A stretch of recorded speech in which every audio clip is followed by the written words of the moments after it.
Alright, so I have no idea if, well, I guess I just realized I'm wearing this. I don't know if you'll be able to read that. If you can't, it's hashtag Newton Strong. So I'm recording on this on my phone right now just because it's the easiest thing and I'm tired. So I wanted to post this video as kind of an update on things. As you can see, I kind of have a little bit of my drum set torn down. For the most part right now it's the cymbals. So to give you a little bit of an idea what's going on, let's see. So last Monday, so this would be just over a week from now. So no, last week. Yeah, last week on Monday. I'm from Iowa. Let's just start there. And Iowa got hit really bad with what's called a Dureco. I don't know exactly how to pronounce it. Basically, it's kind of like an inland hurricane. And in Iowa, we are not used to winds over we've seen 60 mile an hour gusts, 70 mile an hour gusts, but gusts of wind up to that. I don't think in the time that I've been alive I've ever seen constant wind over 50 mile an hour. We had, so I'll put it this way, my hometown, I know some guys who they work for law enforcement there. One of them is a deputy for the sheriff's department, and he said that he actually, there's an overpass, a bridge that's part of the highway system, and the bridge itself goes over the interstate. And he said that he sat there and he clocked it, so he was doing radar. Because of where he was, he said the wind wasn't really terrible on his car, but he said you can't radar wind as far as like the rain, which, by the way, if you've never seen horizontal rain, that's pretty crazy. I saw that. That was the first time I've ever seen physically with my own eyes horizontal rain. Which also the air conditioning and stuff and all that is finally on. So if you hear that in the background, I'm trying to talk loud so that I can talk over it, just in case you can hear that on here. I'm sorry. But anyway, so he said that he was sitting on the bridge, and he said even though you can't radar the rain, you can radar the objects getting thrown around by the wind. And he was clocking stuff that was moving everywhere from 85 mile an hour to 115. And obviously that's going to be as accurate as possible to what a radar can do. So we had that. The reason why I say, the update was this last Saturday, I was actually going to be playing in a gig. I had posted on my Instagram page some stuff about it. I got hired to play. So I kind of did, a little bit of promotion, let some people know. We had everything kind of set up. I was going to set my camera up on this tripod on the stage and just kind of do what I did before. Literally run a line from my monitor, a direct line to the camera to get my monitor mix, just like I do on a lot of my other videos. I was going to do that. That was the plan. And literally like 7:30 that Saturday morning, we were supposed to, get everything set up, start setting stuff up, and by noon be rolling on with the concert. And it was like steady 6 to 7 hours of a concert, so it was going to be a long afternoon. The set that I was playing was only about an hour, by the way. It was multiple people that were going to be playing. So that was the plan. And then last Monday happened. And last Monday at 11:30 in the morning, the town of Newton lost power. Most of the town lost power. Ironically, the morning had started out pretty okay, and it actually looked like it was going to be a really nice day. It made you realize how much you underestimate straight line winds. A lot of that is what happened. A lot of people have actually posted really cool pictures of the initial storm clouds rolling in and looking and going, wow, that's the outside of the storm that destroyed everything. You can look up the statistics and the numbers and all that stuff from the storm. I think our governor, Kim Reynolds, she's posted some stuff. We got tons and tons and tons and tons and tons and tons, literal tons of crops that are just they are destroyed. They've got to be destroyed. They've got grain bins that both full and empty that had thousands and thousands of dollars worth of crops in them, grain in them, and completely gone. I don't remember if it was, I think it might have been billion. There was like $30 billion or something worth. If you've ever wanted to know what corn looks like whenever it's laying flat like that, we got some fields. So the reason why I say this is because my initial intention was that I was going to post that, I was going to do that video, and I was going to post it, and then maybe try to get back into the steam of doing some covers or doing whatever, the things that I enjoy. But reality is, Monday that happened. Would that have been the 10th? That would have been the 10th. August 10th that happened. Literally, it went until about noon.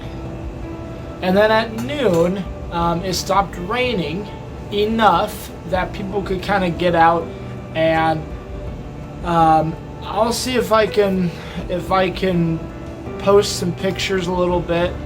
I'm not exactly sure if I'll be able to. I'll see if I can post some up, like inserted over here. See if I can do that so you guys can see. I don't know what kind of pictures everybody got. A lot of the pictures that I took were very much post-storm. Some of them were even midway through the cleanup. But if you can just imagine literally streets getting blocked by fallen wood, trees that were laying across the road, you had trees that had hit power lines, I mean everything that you can imagine in a small town in Iowa from a storm. It literally was an inland hurricane that hit us. So with that being said, we had a lot of damage done throughout our state, throughout our county, and throughout our city. So literally the last week, we actually went here. So give you an idea, my parents went just under a week without power. That was without power, so that was without power, electric, AC. Literally, my dad got to where he was like, I've got the grill, we're going to make breakfast on the grill. And that's what we had. So we kind of had to make do. Thankfully, my grandpa had gotten power back after about a day. I think he lived close enough to the kind of local correctional facility that he got power back with them. So that's kind of nice. So hold on. Okay, so I don't know how loud I'm going to be able to talk now. So basically, we were going in between, doing a lot of cleanup. I'm tired, very tired. So literally Monday after everything got done. It was going around trying to check on family homes, trying to check on family to make sure they're okay. I had to help out clearing 2 different roadways. I had about a 35 to 40 minute drive from where I lived to my relative's house to check on theirs. They were on vacation. They had left like 4 to 5 hours before. Yeah. So 35 to 40 minute trip over, which is normally typically maybe 10 minutes.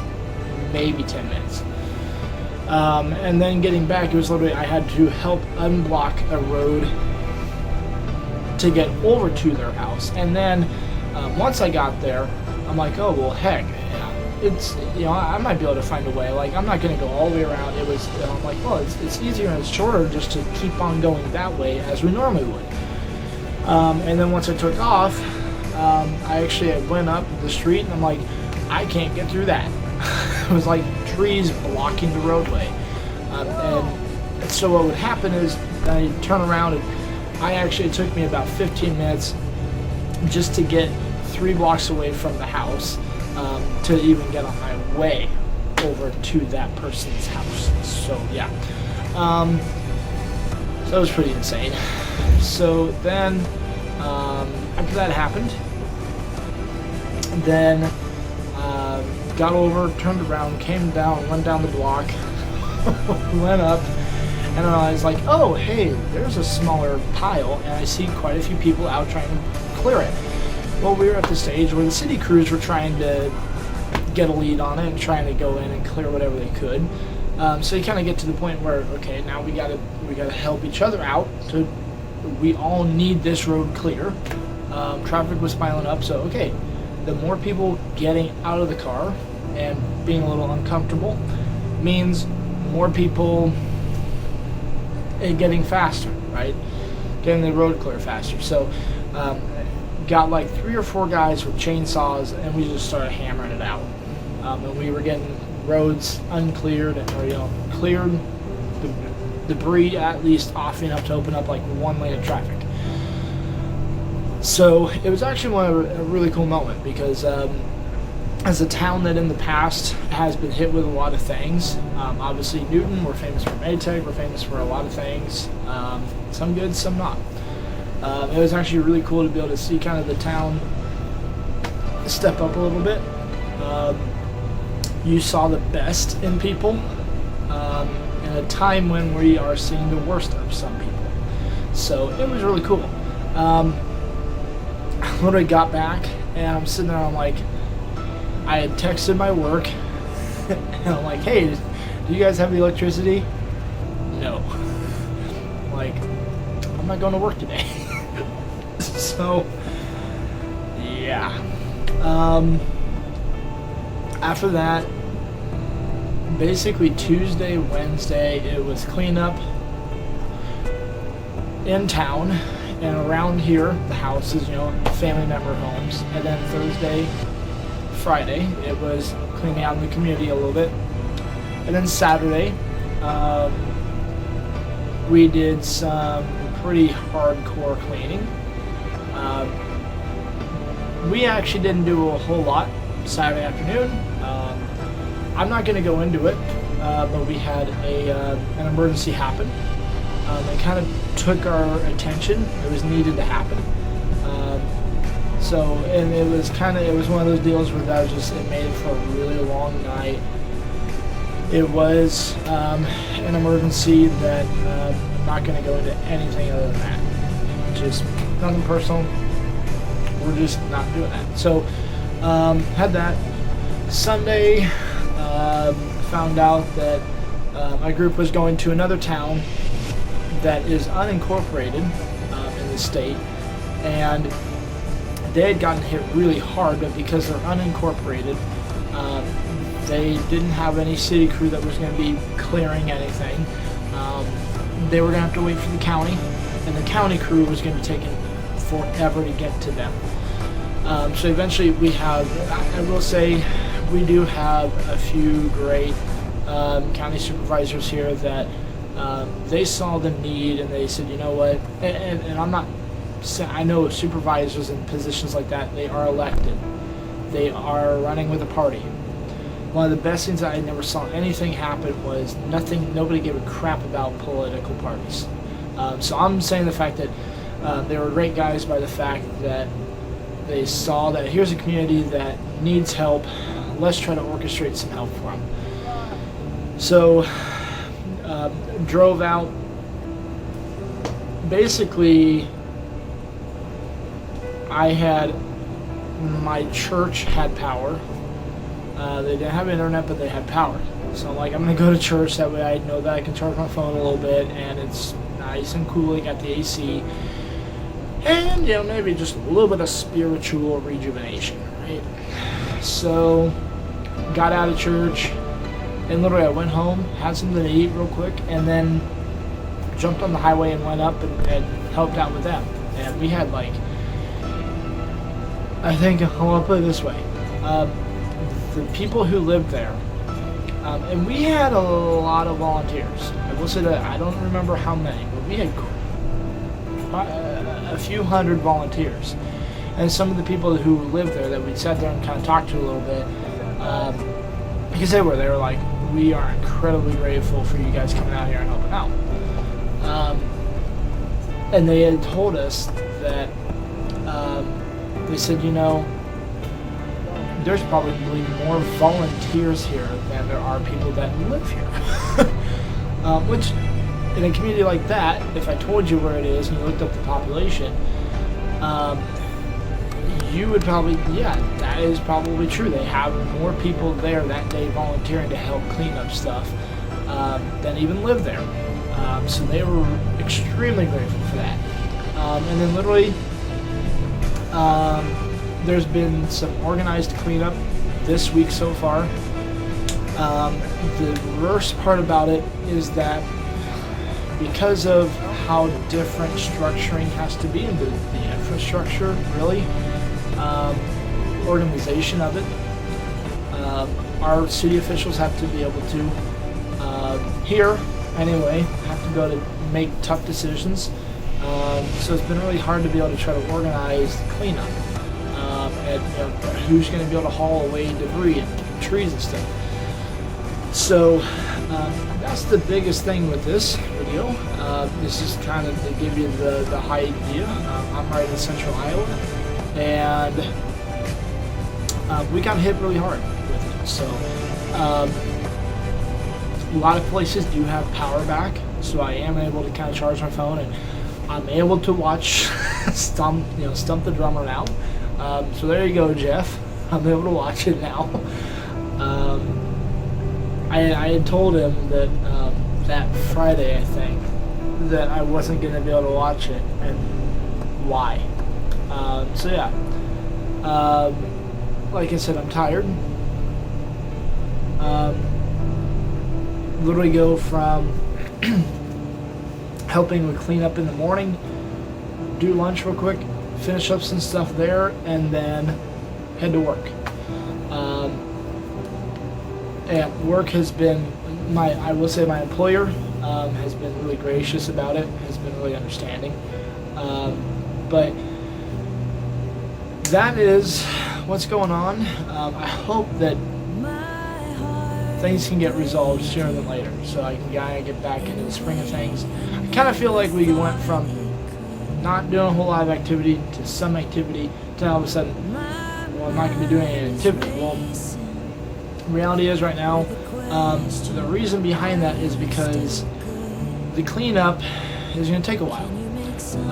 So I promise I will try to kind of be involved and engaged in stuff going on out there in the community. I will try my best to do that, but I can't make any promises because at this point we just don't know what kind of time frame we're working with. But we're united.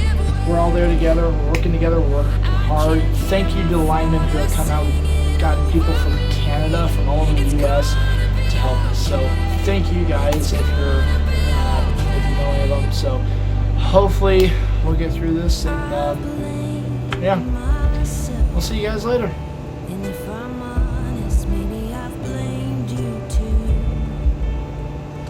That is how tired I am, that I just wanted to end it just like that. See? So yeah, I honestly, I think this is going to be a time when, if I can say this, we ain't got no room for no politics right now. We ain't got no room for no politicians right now. And people who are local politicians who are either running or current, this has been kind of a test to them to see how for the people are you, how representing of the people are you. So, I think this is all kind of teaching them that we here, anyway, good Central Iowans, to a certain degree, we don't care about politics whenever we all have the same goal in mind. So, there's going to be 2 hashtags in this video. Please realize there's a reason why those hashtags exist. So, again, for the second time in this video, I'm so sorry, I'm so sorry. Oh,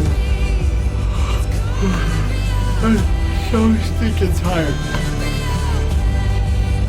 Yeah, for the second time, hope you guys have a great rest of your week. I hope that I'll talk to you soon with a better story or some better news.